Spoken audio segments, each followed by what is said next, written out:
पिता की नहीं मानते। हम लोग गुरुजी को तो मानते हैं, गुरुजी की नहीं मानते हैं। हमारे दादाजी हमसे कहते थे, बेटा जमाना उल्टा है। हमने कहा क्या? बोले जियत पिता को दीन ना नीर, मृतक पिता को हलवा खीर। ठटरी के बरे अब कौवा बनकर आएगा। जब जिंदा है तब पानी नहीं पिलाया, अब कौवा बनकर हलवा खीर खिलाओगे। एक संत कहते थे, जियत पिता को दंगम दंगा, मृतक पिता पहुंचाए गंगा।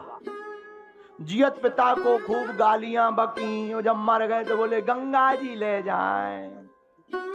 भैया ये राम का आदर्श नहीं है। एक और हमें मिले, लेकिन हमने भी टोक दिया। हमने कहा रोको रोको रोको रोको रोको, इतनी जल्दी ताली मत बजाओ। हमने भी कह दिया, हमने कहा श्रीमान जी बात सही है, भारत में अगर बेटियों को माता पिता को रखने का अगर अधिकार होता तो एक भी वृद्धाश्रम नहीं होता। लेकिन अगर भारत में बहुएं ही अपने सास ससुर को माँ बाप मान, हम कहा हम बुराई नहीं करते। एक बार एक जने बोले आप शादी की पत्नियों की बहुत बुराई करते। एक बार क्या हुआ, यहीं मुंबई में एक जगह है साकी नाका।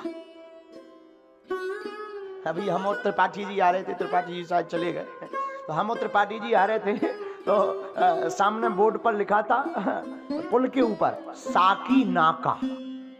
हम कहा ये क्या है? तो त्रिपाठी जी बोले गुरुजी ये मुंबई है, पुराने नाम है।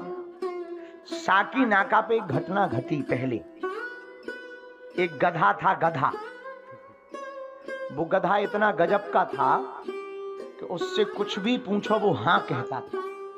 लोगों ने कहा बड़ा गजब का गधा है।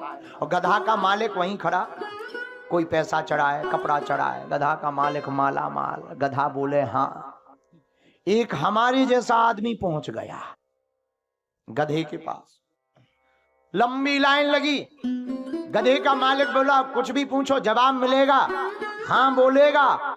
हमने भी कह दिया क्षमा करना मुंबई के साकी नाका पे रहने वाले टिल्लू गुरु, तुम्हारा गधा ना बोलेगा। तो जो गधे का मालिक था वो तो फुल कॉन्फिडेंस में था, क्योंकि गधा को उसने हाँ सिखा। बढ़िया, हमने एक माला चढ़ाई, कान में हमने कुछ बुदबुदाया, गधा तुरंत बोला ना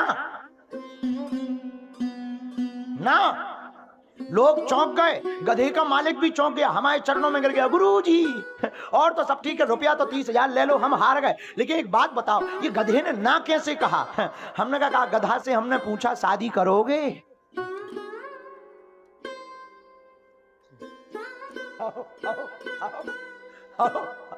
अब बताओ, गधे भी मना कर रहे हैं। हमने कहा ज्यादा दिक्कत तो हम फिर से ट्राई करेंगे। तुरंत गधा का मालिक बोला समझ गए महाराज, सास ससुर को माँ बाप मान करके उनकी सेवा करें, और जो सास ससुर को माँ बाप मानकर सेवा करेगा उसी घर में राम राज्य की स्थापना होगी। लेकिन सास ससुर भी तो कम नहीं है। रुको रुको रुको, क्योंकि कई बहुओं के दिमाग खराब हो गए इस कथा को सुनकर। हम चेहरे की मुस्कुराहट जान जाते हैं, आंखें बता रही, ताली तो बजा रही माता जी, अरे क्या हो ठीक है, अब हमारे सास ससुर बिल्कुल रावण के खानदान के, तो करें क्या? हाँ, तो रुको रुको, बात सही है। जो बहुएं सास ससुर को माता पिता मान लेती वहीं बोलो सीताराम, जोर से बोलो। और संबंध बनाने से बनते हैं, बिगाड़ने से बिगड़ते हैं। याद रखना मेरे पागलों, परमात्मा तुम्हें मंदिर में नहीं, परमात्मा तुम्हें घर पर ही प्राप्त हो सकता है। जोर से बोलो सीताराम। तो राम जी की एक और शिक्षा, 8वीं शिक्षा क्या? माता कपड़े खरीद लिए तो हमारा बेटा दीपावली पर गिफ्ट नहीं खरीद पाएगा। इसलिए हमारी हाथ जोड़कर प्रार्थना, रामचरितमानस में, राम के जीवन में 8वीं शिक्षा प्रत्येक भारत के बेटा बेटी को लेनी चाहिए। आप अपनी सेल्फ जिंदगी जियो, कोई बुराई नहीं है, पर माता पिता को खुश रख करके जीवन जियो।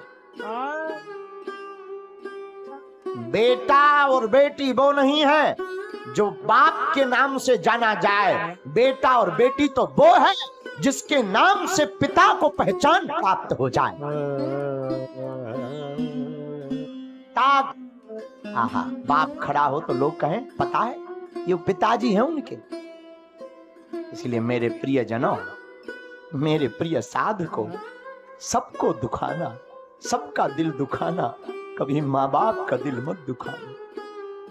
राम जी मर्यादा पुरुषोत्तम प्रभु श्री राम, मात पिता गुरु ना वही माथा,